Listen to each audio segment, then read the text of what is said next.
En 2006, una serie de spots contra Andrés Manuel López Obrador que lo definían como un peligro para México dio paso a lo que se conoció en ese entonces como la Guerra Sucia contra el tabasqueño. Su autor, el consultor de origen español, Antonio José Solá Reche.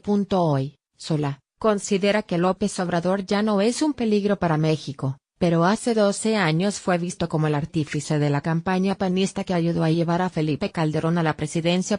Solá utilizó entonces la estrategia del contraataque, pero sobre todo el miedo, contra López Obrador, que en ese entonces lideraba distintos sondeos de opinión. Para ello, utilizó una serie de promocionales en radio y televisión en los que el temor contra el proyecto del adversario de la izquierda fue la base. Conceptos como peligro, crisis, devaluación, desempleo, deuda, mentira, intolerancia, dictadura, pérdida de tu patrimonio, fueron los que utilizó Solá y aparecieron en aquellos materiales que en esa época, con otra legislación electoral, no fueron retirados del aire por la autoridad electoral. De los spots más recordados de esa campaña fue aquel que, valiéndose de ladrillos que eran colocados sobre una endeble base a manera de muro, afirmaba que Andrés Manuel López Obrador, como jefe de gobierno del entonces Distrito Federal, endeudó a los capitalinos con los segundos pisos y con su programa de pensiones. Los ladrillos representaban las palabras crisis, deuda, y que seguir esa ruta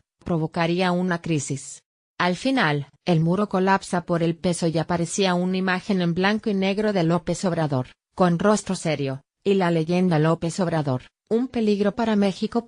Los spots surtieron el efecto deseado y el panista Felipe Calderón logró remontar la intención del voto hasta ganar, según la calificación final, la elección más cerrada de la historia. Pero la estrategia utilizada por el hoy naturalizado mexicano Antonio Solá fue criticada y tachada de promover el miedo, la inseguridad, la división y los odios sociales.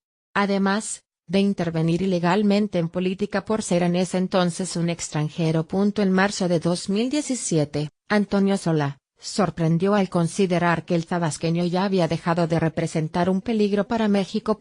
Creo, dijo entonces, que en aquel momento fue una campaña muy oportuna, fue necesaria. Permitió al entonces candidato Felipe Calderón ganar esa elección. Fue legítimo, el IFE de aquel entonces no prohibió el material publicitario, estábamos sujetos a otra ley electoral en la que se podían decir ciertas cosas como estas, y Andrés Manuel López Obrador fue enemigo de sí mismo, no se supo defender. Él era el candidato a vencer y la campaña de Calderón y la propia campaña publicitaria terminaron venciendo a Andrés Manuel López Obrador.